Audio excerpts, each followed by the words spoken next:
കുറച്ചങ്ങോട്ട് വായിച്ചു വരുമ്പോൾ നമ്മൾ കാണുന്നുണ്ട്, ഒരു പാപിനി എന്ന് വിശേഷിപ്പിക്കപ്പെട്ട ഒരു സ്ത്രീ വന്ന് ഇവന്റെ കാല് കണ്ണുനീര് കൊണ്ട് കഴുകുന്നു, തൈലം ഒഴിക്കുന്നു, മുടി കൊണ്ട് തൂർത്തുന്നു. ഇതെല്ലാം നമ്മൾ കാണുന്നുണ്ട്.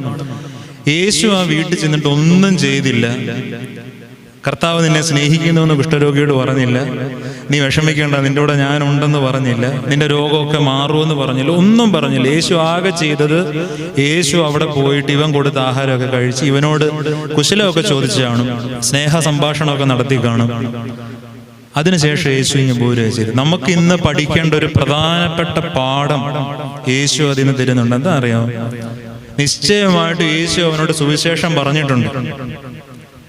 ഒരു മനുഷ്യനും അടിപ്പിക്കാത്തവന്റെ അറയ്ക്കുന്നവന്റെ കയ്യിൽ നിന്ന് ആഹാരം വാങ്ങി കഴിച്ചപ്പോൾ നിശ്ചയമായിട്ടും യേശു ഒരു സുവിശേഷം അവനോട് പറയാതെ പറഞ്ഞിട്ടുണ്ട്. ദൈവം നിന്നെ സ്നേഹിക്കുന്നു എന്ന് പറഞ്ഞിട്ടുണ്ട്.